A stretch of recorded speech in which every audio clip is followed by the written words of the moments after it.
Hi, my name is Mo Albana, and I'm gonna illustrate how to scan and design on the 3Shape scanner. I entered the information here for the patient and the physician, and we're gonna be doing crown number 2. It's gonna be full contour, and the shade is gonna be C4. And really the shade option is just for our records, more or less. It's kind of relevant to the design. And then we're gonna go scan. It's gonna open a screen.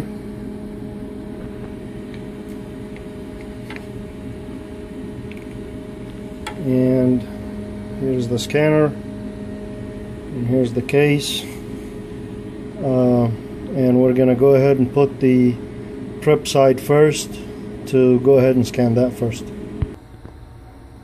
Here's the prep side inside the scanner. We'll close the door and it's gonna start scanning.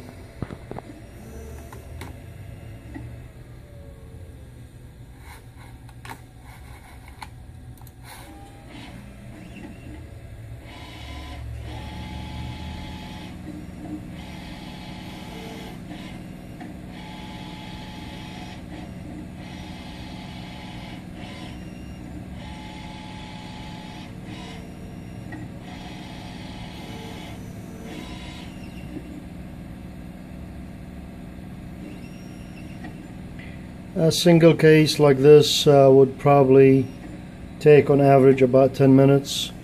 The 3Shape scanner is known to be one of the fastest, if not the fastest scanner in the market.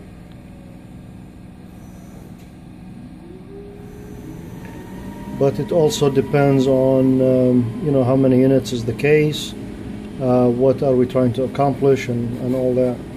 Now it's asking me to select the teeth or tooth that we're doing, and we're doing number 2, and we're gonna proceed. It's asking me here to put the opposing side, which is the other piece of the model, and we're gonna scan that. Then it's gonna ask me to scan the bite, which is both of them together, and we'll scan that.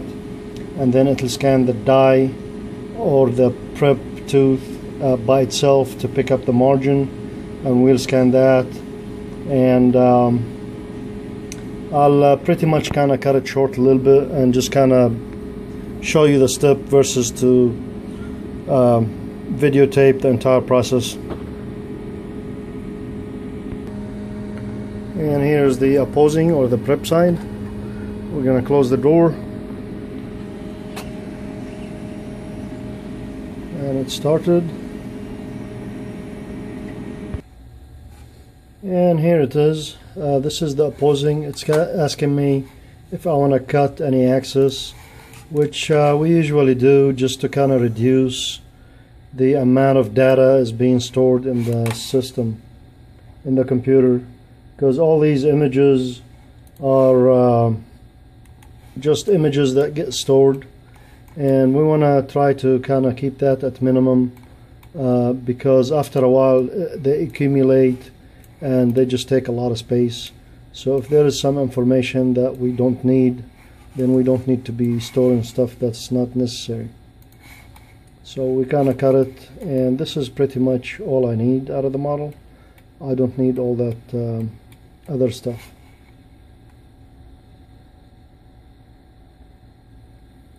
Now we tell it to proceed. Now it's asking me to do both upper and lower to pick up the bite. And here's the case. We put the upper and lower bite, and we're gonna go ahead and put it in the scanner. Close the door, and it's gonna go through the motion. And here it is. It's asking me at this point if this looks alright, or wants me to verify that this is the bite. Which it is. So this looks good. We're going to tell it to go ahead and proceed. Now it's asking me to put the tooth or just the die by itself. to scan that so it can get a clear margin all the way around. And here's the die. We'll close that.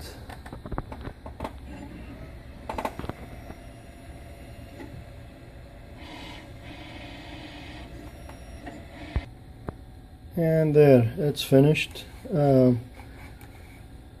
Now I usually just kind of go around and look at the margin all the way around, make sure there's no distortion, this one looks good. So there's an option here before we proceed to the design, is to trim any unnecessary data like we did with the opposing on the prep side, and that's what I'm doing right now.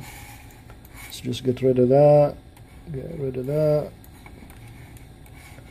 and that's close enough. I got this little hole right here on the scan. Now I could take it one more step and scan the model again to close the hole without the die in place, so it can get a better image on this area. Nevertheless, that's gonna be probably unnecessary because my contact is right here and I got all the information I need to work with. So even if I do another scan and pick up this, it's not gonna help me or hurt me. So I'm just gonna let it go, and we're gonna tell it to go ahead and proceed. And this is the final scan. This is what I got to work with. We're gonna go to the design.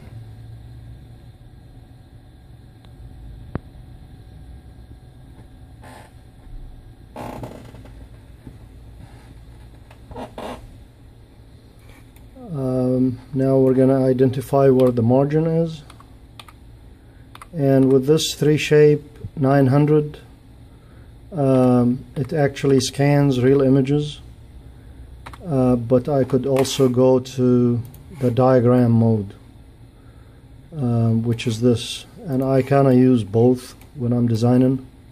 Each one has its little advantage, and I try to use every advantage I'm able. And that looks good. We're gonna proceed. Now it's telling me to pretty much identify the margin. I'm gonna go into a little bit more details here. There are two options.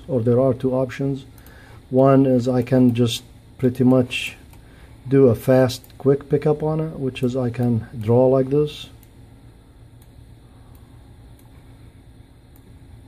which sometimes I use for crystal clear margins.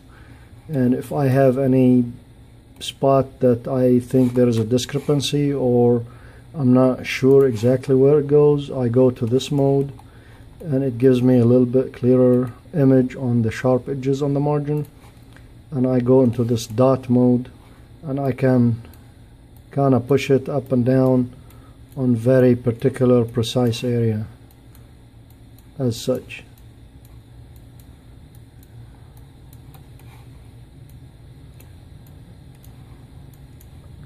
And I usually, for the most amount of work, I go into this mode right here and just kind of drop the margin just a little bit, because a lot of times by the time you mill, if there is a little chip or something on the milling machine, that can be fixed, versus if it was short. It's still fixable. You can always add a little porcelain, but that kind of defeats the purpose of this CAD CAM altogether. We try to be as precise and as accurate as possible. When the dot turns red, it doesn't necessarily mean it's a bad thing. It's just telling me that it dropped below the curve of the margin. Or there is like maybe an undercut or something. So unless it's like way below, for example, if I go like right here, then we know that's wrong. But if it's like for example just below right here, well, this is a little too much, but like with these two dots right here, you know, I would like to kind of keep it right here for the line. And I'm not sure how well can you see the line in the picture, but I could see it right here, and I'd like to have my dots just below that. And it's turning red. That doesn't, in this particular case, doesn't mean it's a bad thing. I could lift it up and keep it blue, or I can put it where I like to, and you know, if it turns red, then that's fine.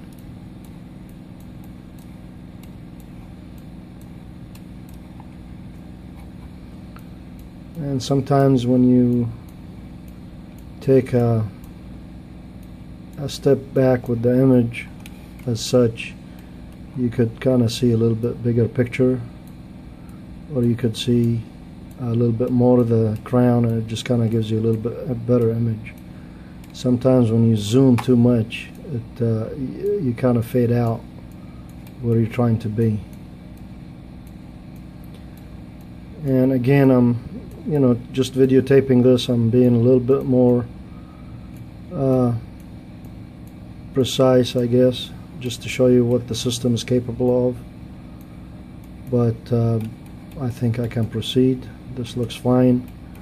We can always go back to the real image and back up, because keep in mind that this has been, the way this looks, it's like it's under 40 plus power magnification. So little things may seem a lot here, but in reality they're so tiny that you probably need a magnifying glass or a scope to actually see what you're looking at in this image, for example. So this looks good. We're gonna proceed.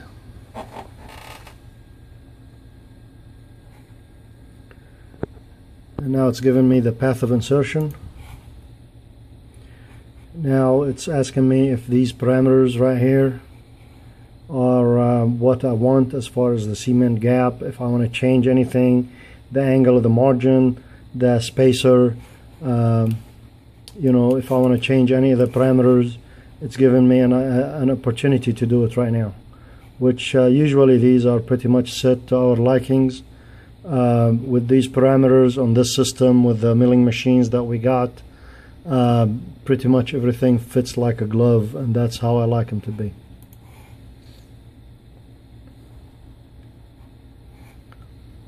And that's the initial proposal of the system.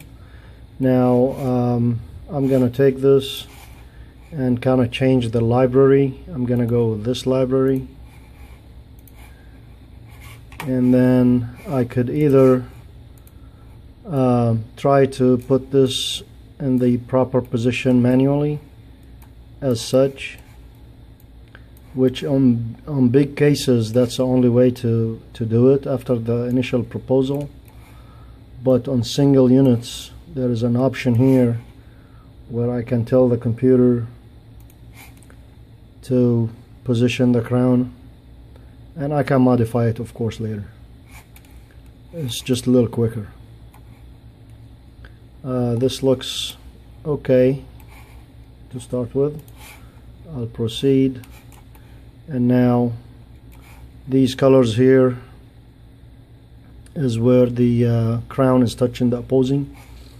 It's an option. I can turn them off or I can turn them on, or I could do one of the two.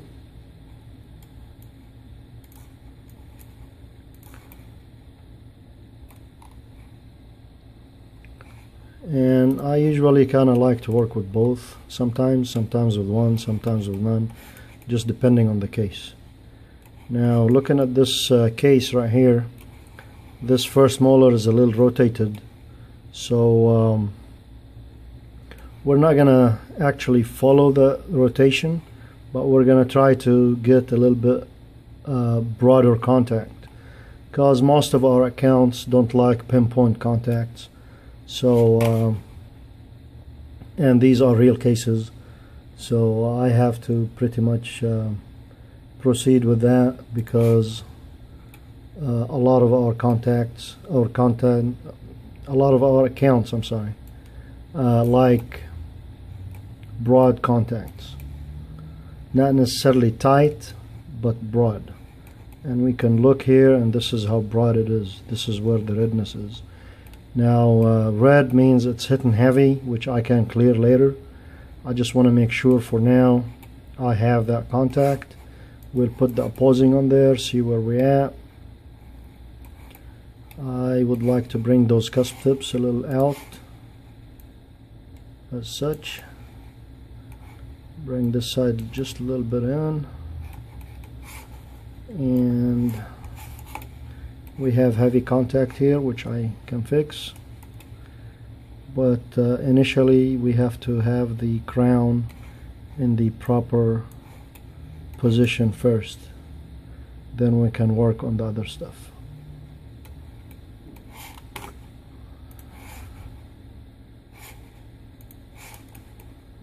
Now, we lift this up a little bit.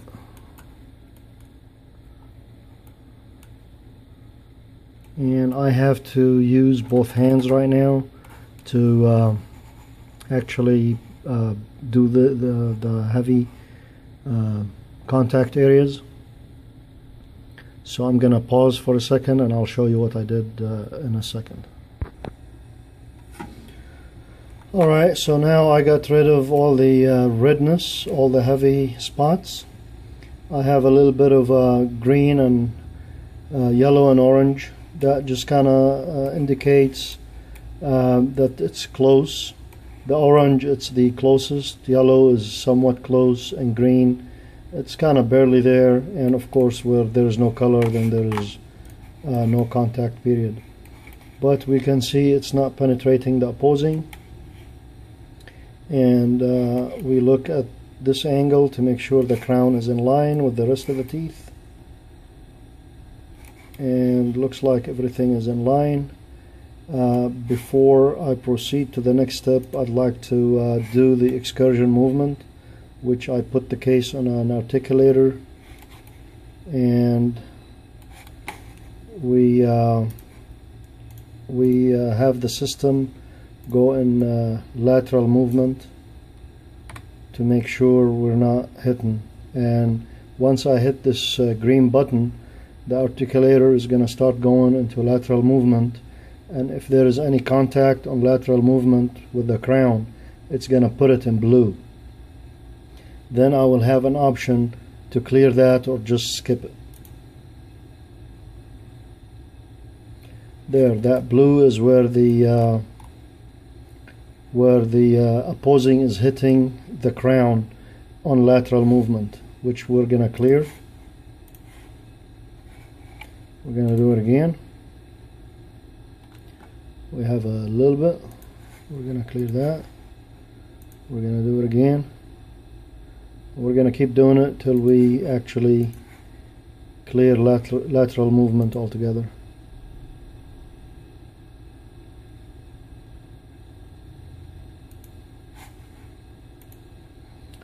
And as you can see, it kind of distorted the contour of the crown.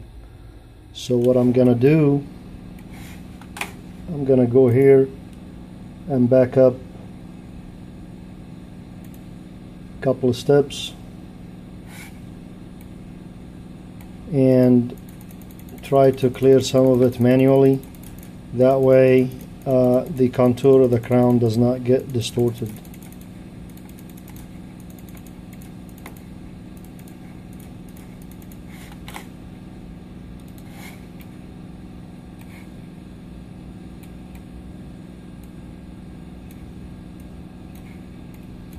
Bring this cusp down a little bit. Bring this down a little bit, and let's see where we're at now.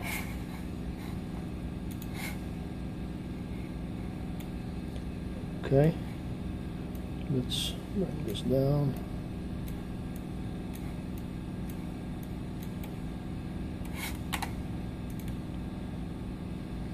Yeah, that's very light. Now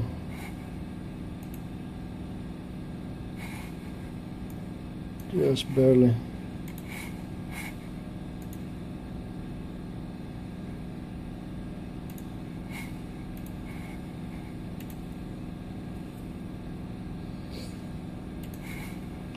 and we're not touching anymore. As you can see, we're going into lateral movement and there's no contact anymore. We'll close that and we can smooth where we kind of grinded on the crown a little bit.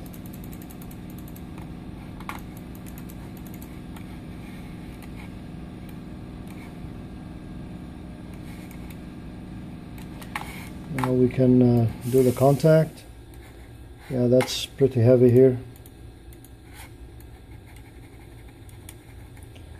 And with the parameters that we got,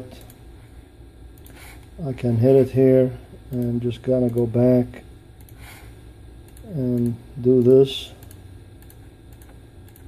And as long as I have orange, I'm still gonna have contact. And oops, wrong one. I'm still gonna have contact, but it's not gonna be heavy at all. So I have broad light contact, and that's exactly what this account likes. And if they want tight contacts, we can do that. If they want them completely out of occlusion, we can do that. And pretty much each case is set to the liking of that specific doctor. And since everything that we do is customized anyway, why not customize each person's or each doctor's preference. I like to beef up this area a little bit and then just go back and smooth that. And that's pretty much it. That's all we got to work with really, because of the not so much occlusal clearance. Now with this option here, it's telling me that these red spots are below the minimum thickness that the material will allow us, which is 0.4 millimeter. Anything less than that, we're taking a risk of it breaking in the milling process. So we come here and we tell it to beef those areas, and it's done. And this case is pretty much done.